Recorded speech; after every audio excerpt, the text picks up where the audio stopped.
El Pozo de la Muerte. Douglas Preston y Lincoln Chell. Capítulos 56 y 57.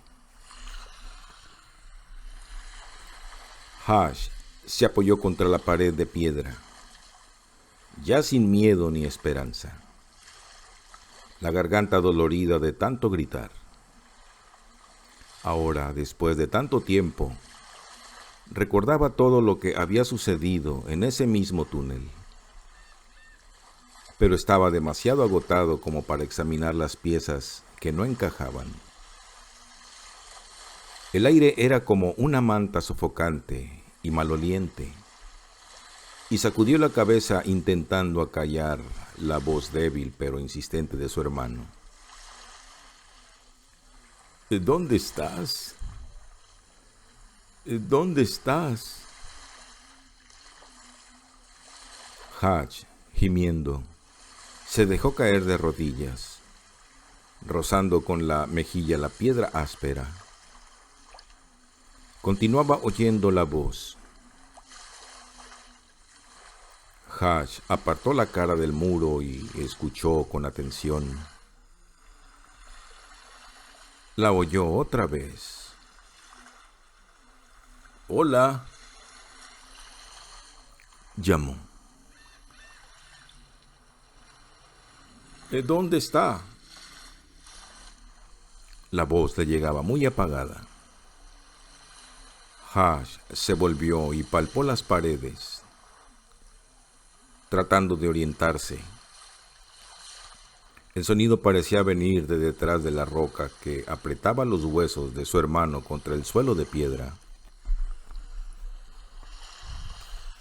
«¿Se encuentra bien?», preguntó la voz. No, gritó Hatch. no, estoy atrapado. La voz pareció alejarse hasta que fue imposible oírla.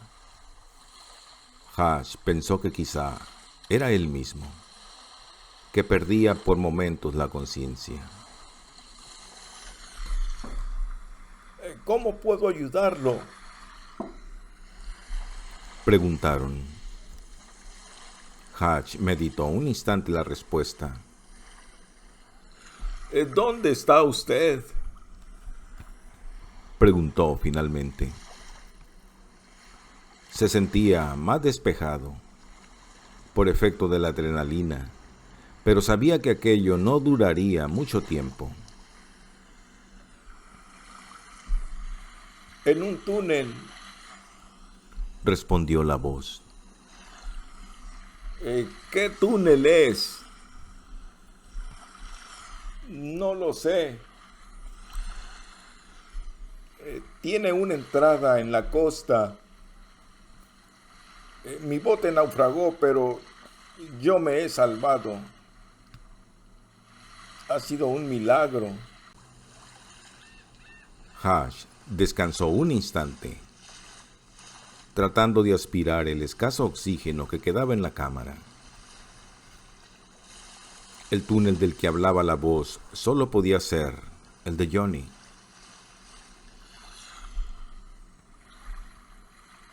¿Dónde está atrapado?, preguntó la voz. Espere, gritó Hatch, respirando profundamente. Se esforzó en recordar los acontecimientos del pasado. ¿Qué había visto entonces? Había una puerta con un sello, pensó. Johnny había roto el sello y había entrado. Una ráfaga de viento procedente del túnel había apagado la luz. Johnny había gritado de sorpresa y de dolor.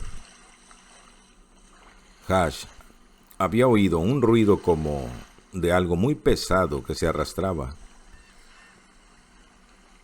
Había encendido otra cerilla, y delante de él no había más que el implacable muro de piedra ensangrentado en la base y en el ángulo donde se unía a la pared de la izquierda.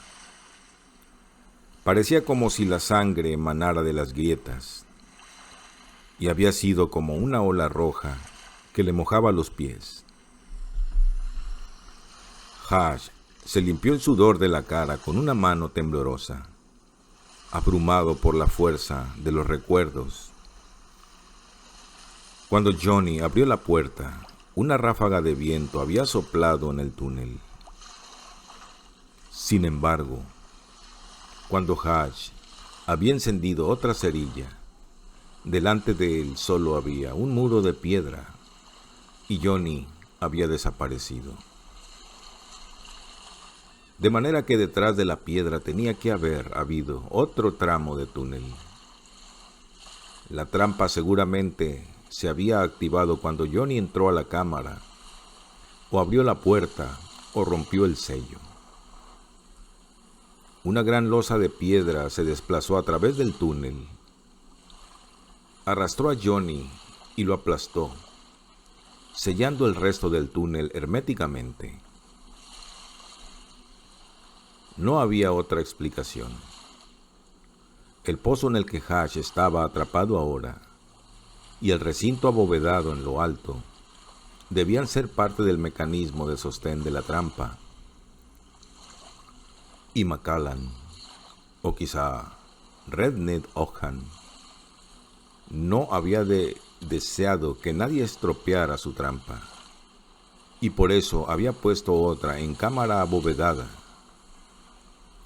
Y Wobner la había descubierto y lo había pagado con la vida.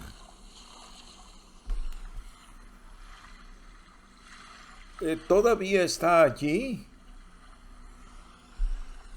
Espere, por favor, respondió Hash, y continuó pensando. Quería llegar hasta el final de aquello. El túnel que habían descubierto con Johnny debía de haber sido la entrada secreta de Rick Oakhan, lo que el arquitecto había construido para su captor, la puerta trasera de acceso al tesoro. Pero Macallan necesitaba un mecanismo de seguridad que detuviera a los buscadores de tesoros si estos descubrían el túnel de la playa. La trampa que había matado a Johnny era la respuesta a esa necesidad. Una gran pieza de piedra labrada que giraba desde un lado hacia el otro, aplastando a cualquier intruso que no supiera desmontar la trampa.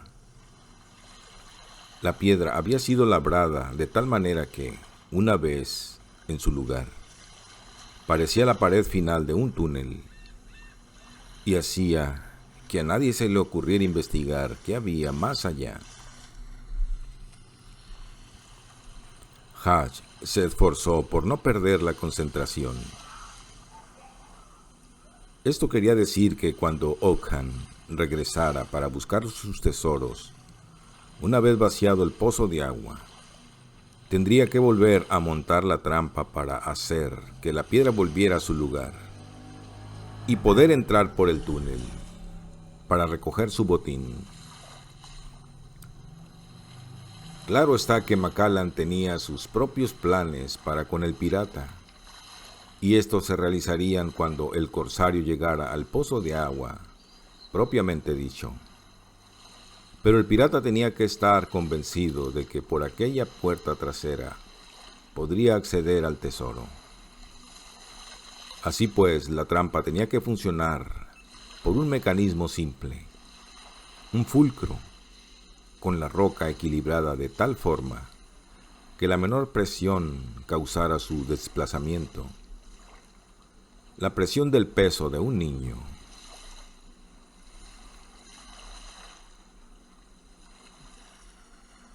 Pero si era así,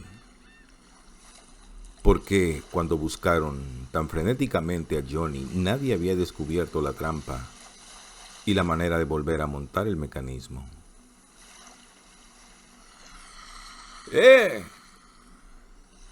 Llamó Hash. ¿Sigue usted allá afuera? Sí, estoy aquí. ¿Cómo puedo ayudarlo? ¿Tiene luz? Preguntó Hatch. Sí, tengo una linterna. Mire bien el lugar y dígame lo que ve.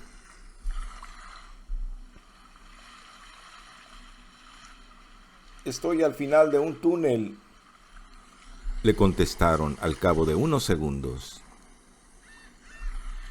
Hay sólidas paredes de piedra por 3 de los lados.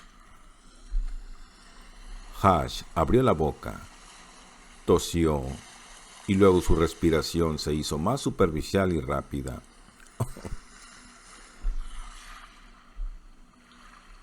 Dígame, ¿Cómo son las piedras? losas muy grandes. ¿En los 3 lados? Sí, ¿Ve alguna depresión o alguna muesca? Cualquier cosa que llame la atención. no, no hay nada. ¿Y en el techo? Preguntó Hatch. Hay un gran dintel de piedra y algunas vigas antiguas de roble. Examine las vías. ¿Son macizas? Sí, así parece. Hubo un silencio. Hatch respiraba trabajosamente. ¿Cómo es el suelo? Está cubierto de barro. No lo veo bien. Límpielo un poco. Hatch esperó, luchando para no perder la conciencia. Está pavimentado con piedras. Hatch se sintió algo más esperanzado. ¿Son piedras pequeñas? Sí, La esperanza creció. Míralo bien. ¿Hay alguna pieza diferente de las demás? no. La esperanza se desvaneció. Hatch se sostuvo la cabeza con las manos, jadeando. Un momento. Sí, aquí veo algo. Hay una piedra en el centro que no es cuadrada. Tiene una forma ahusada, como la de una cerradura. Hatch alzó la cabeza. ¿Puede usted levantarla? Lo intentaré. Y tras un breve silencio, No, está metida a presión. Y el suelo alrededor es duro como el cemento. ¿tiene un cuchillo? No, pero espere un momento. Voy a probar otra vez. A Hatch le parecía oírlo raspar la piedra. Y ya está. Exclamó la voz y su excitación se transmitió a través de la losa de piedra. Y ya estoy levantándola. Hubo una pausa.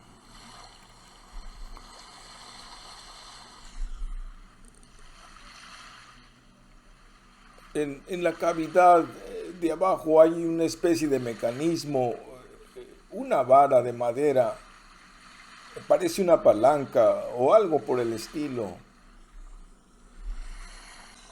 Debe ser la agarradera del fulcro, pensó Hatch, adormilado por la falta de oxígeno. ¿La puede levantar? ¿Puede hacer que funcione? No, Dijo la voz instante después. el mecanismo está bloqueado. Vuelva a intentarlo, dijo Hash con su último aliento. En el silencio que siguió, el zumbido de sus oídos se hizo más y más fuerte. Se apoyó en la fría piedra e intentó mantenerse erguido hasta que finalmente perdió el conocimiento. Primero vio una luz, después oyó que le hablaban y poco a poco Hash recuperó la conciencia. Se sentía como si hubiera vuelto desde muy lejos. Trató de dirigirse hacia la luz, pero resbaló y cayó. Y un hueso del esqueleto de Johnny rodó por el suelo. Hash respiró profundamente. El aire ya no era irrespirable y tóxico, sino que olía a mar. Al parecer, cuando la losa de piedra que aplastó a su hermano había vuelto a su lugar, Hash había caído dentro de un túnel más grande. Trató de hablar, pero le salió un graznido. Miró otra vez la luz. Su visión era borrosa y no podía distinguir bien la cara del hombre que llevaba la linterna. Consiguió arrodillarse y se encontró frente al reverendo Clay, que lo miraba fijamente, la nariz sucia de sangre seca. «¿Es usted?», exclamó Clay, decepcionado. Una gran cruz de metal le colgaba del cuello.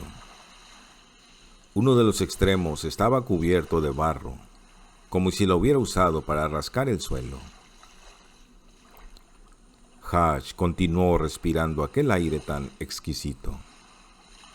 Poco a poco recuperaba las fuerzas, pero aún no podía hablar.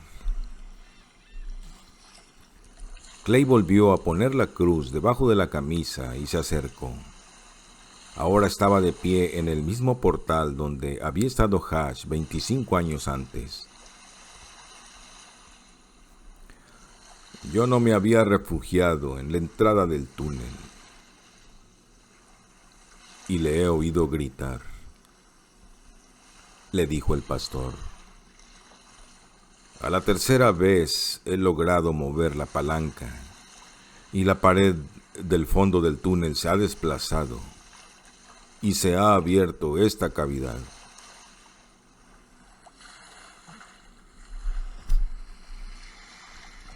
¿Qué lugar es este? ¿Y qué está haciendo usted aquí?». Él iluminó con la linterna las paredes de la cámara. «¿Y de quién son esos huesos que han caído con usted?». Hash le tendió la mano como respuesta.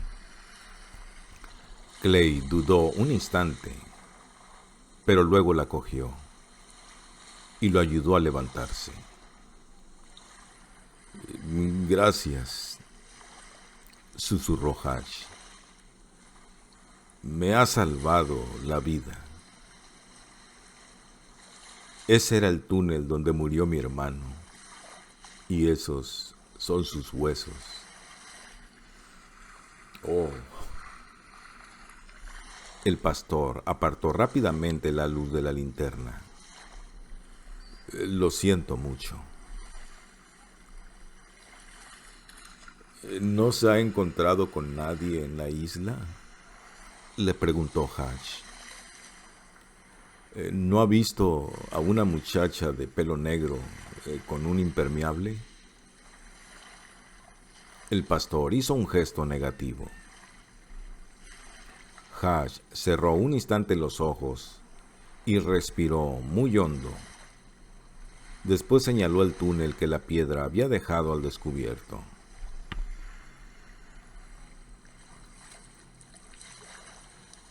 Este túnel conduce a la base del pozo de agua. El capitán Neidelman está en la cámara del tesoro. Hay que detenerlo. No podemos dejar que lo haga. ¿Qué es lo que va a hacer?, preguntó Clay, frunciendo el entrecejo. Va a abrir el cofre donde está guardada la espada de San Miguel. Clay lo miró con recelo. He descubierto que esa espada es mortal, le explicó Hash tras un ataque de tos. Es radiactiva. Clay cruzó los brazos. Si sale de su estuche, matará a todos los que estemos en la isla, y posiblemente a la mitad de la población de Stonehaven. Clay siguió mirándolo sin decir nada. Usted tenía razón, continuó Hatch. No deberíamos haber excavado en busca de ese tesoro. Pero ahora ya es demasiado tarde para reproches y necesito su ayuda. Yo solo no puedo parar a Neidelman. Al pastor le cambió la cara. A Hash le resultaba difícil descifrar aquella nueva expresión. Era como si el rostro de Clay estuviera iluminado por una luz interior. Creo que comienzo a entenderlo, dijo el pastor, casi como si hablara consigo mismo. Neidelman está trastornado, continuó Hatch.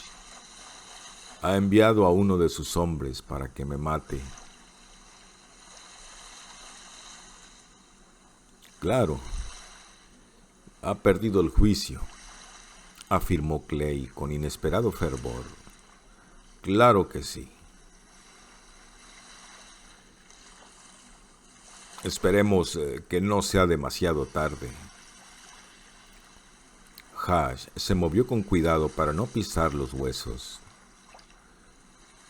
Descansa en paz, Johnny, dijo en voz muy baja. Y después comenzaron a descender por el estrecho túnel. Hash iba adelante, seguido muy de cerca por Woody Clay.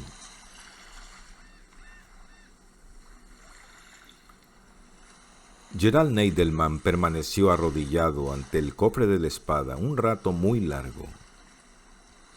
Había cortado cuidadosamente las bandas de hierro que lo rodeaban, y éstas se habían deslizado una a una por la correspondiente ranura en el suelo metálico y habían desaparecido de la vista tan pronto como la blanca luz del soplete terminaba de dividirlas. Solo una banda había permanecido visible, separada ya de la cerradura, pero adherida a uno de los lados del cofre por una espesa capa de herrumbre. La cerradura ya estaba abierta, y rotos los sellos, podía coger la espada cuando quisiera. Pero Neidelman permaneció inmóvil, las manos sobre la tapa del cofre. Sus sentidos parecían más despiertos que nunca. Se sentía lleno de vida, colmados sus deseos más secretos. Era como si toda su vida pasada no fuera más que un descolorido paisaje. Como si todo lo que había vivido no hubiera sido más que un paso necesario para llegar a este instante. Neidelman respiró hondo 2 o 3 veces. Se estremeció levemente y luego, con lentitud reverencial, levantó la tapa del cofre. Del interior de la caja estaba en sombras, pero al capitán le pareció ver el débil resplandor de las piedras preciosas. El cofre, tanto tiempo cerrado, exhaló un intenso aroma a mirra. La espada estaba sobre un lecho de terciopelo perfumado. Neidelman extendió la mano y la cogió por la empuñadura. La hoja no se veía. Oculta dentro de una magnífica vaina cuajada de piedras preciosas.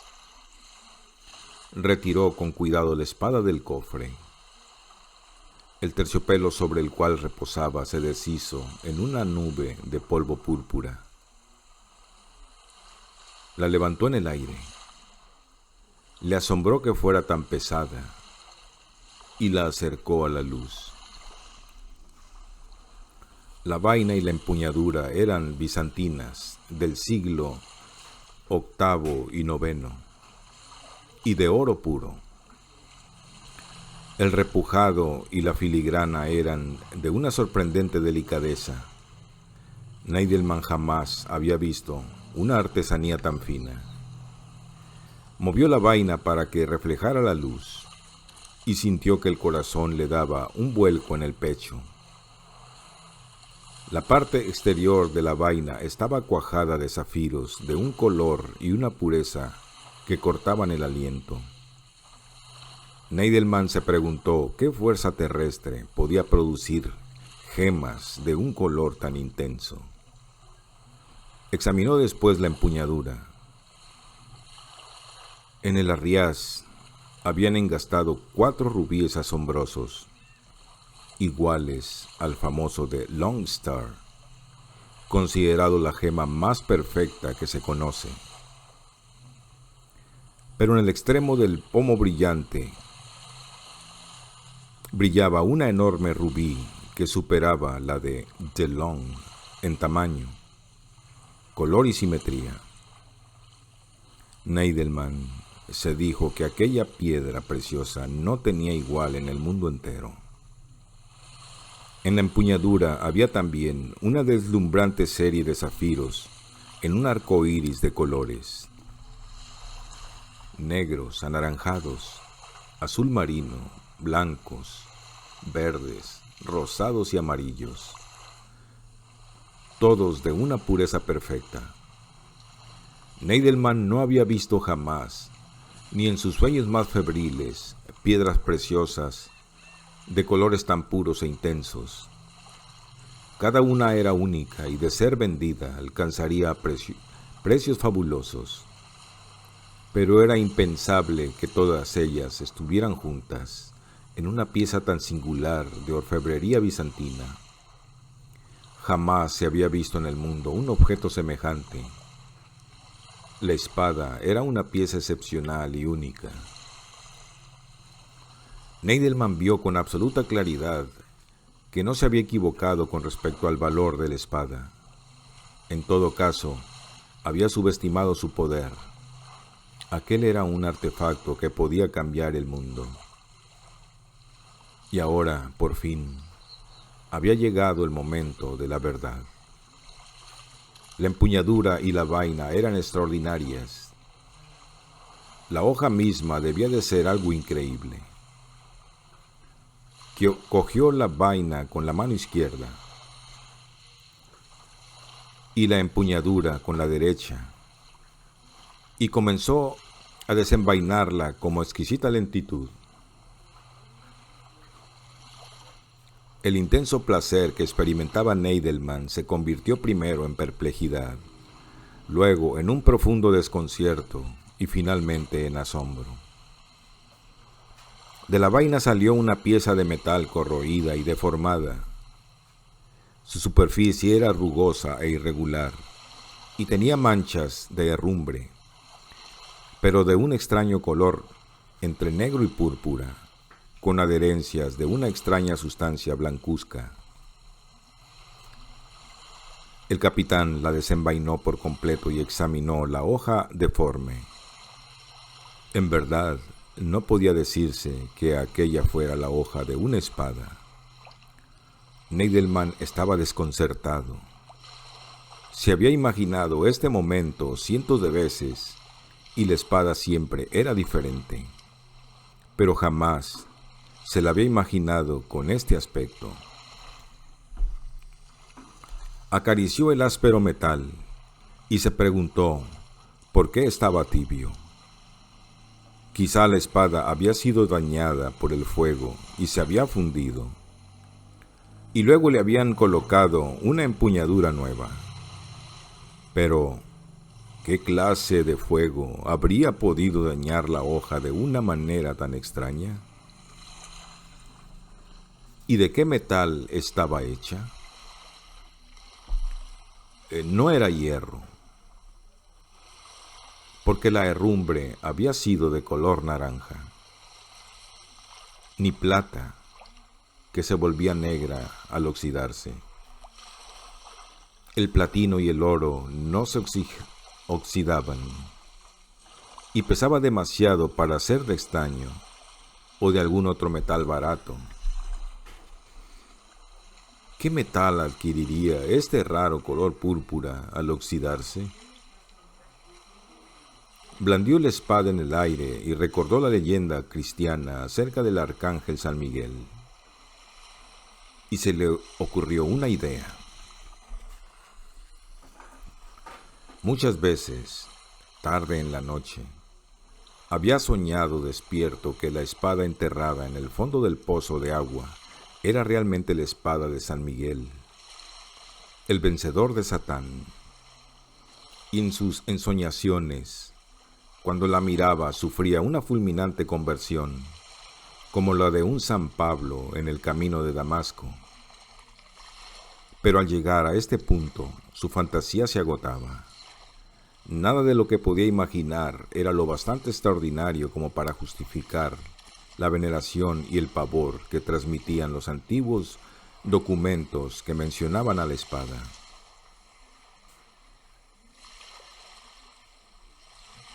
Pero si San Miguel, el arcángel de la espada, había luchado contra Satán, su espada debía de haberse quemado y fundido en la refriega, y sería única, como lo era la que empuñaba su mano. La miró como si la viera por primera vez, y en su interior se mezclaban el asombro y el miedo. Si esta era la espada que había vencido a Satán, ¿y qué otra explicación podía haber? Entonces era la evidencia, la prueba de la existencia del otro mundo.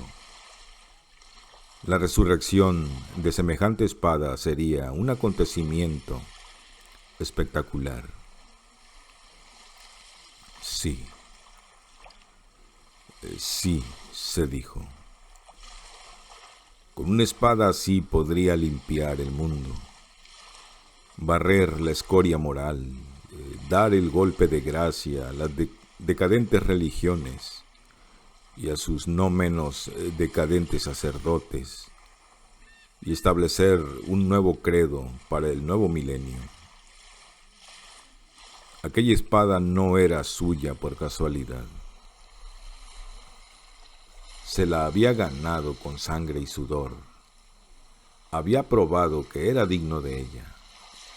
Era la prueba que había anhelado durante toda su vida, el único tesoro que realmente había deseado.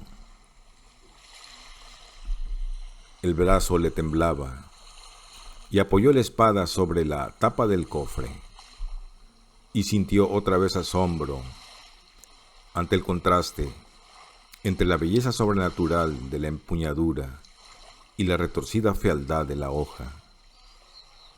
Pero ahora esa fealdad tenía algo de pavoroso, inspiraba un terror reverencial, y ahora le pertenecía, y tenía todo el tiempo del mundo para reflexionar y llegar a comprender su extraña y terrible belleza.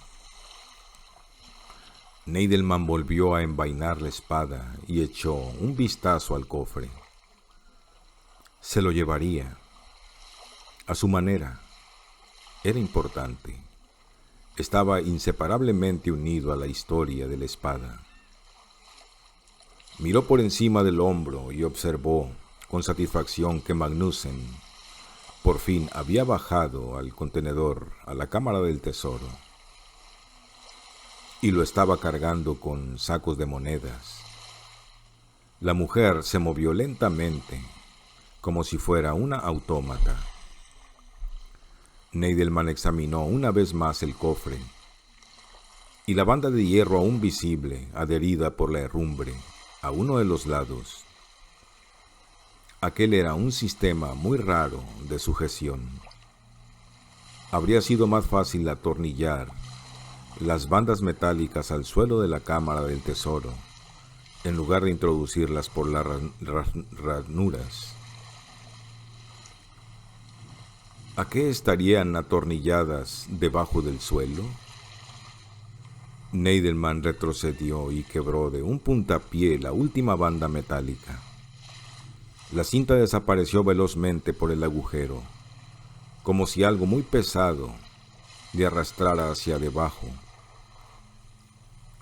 De repente todo comenzó a vibrar y la cámara del tesoro sufrió una violenta sacudida. El suelo se inclinó hacia la derecha, como el de un avión que entrara en una zona de turbulencias. Los cajones, los sacos y las barricas que estaban apilados contra la pared de la izquierda cayeron, destrozándose contra el suelo, y dejaron caer una lluvia de piedras preciosas, polvo de oro y perlas. Las pilas de lingotes de oro se inclinaron y finalmente se derrumbaron estrepitosamente. Las violentas sacudidas arrojaron a Neidelman sobre el cofre, y su mano se dirigió hacia la empuñadura de la espada. En sus oídos resonaban los gritos estremecedores de Magnussen.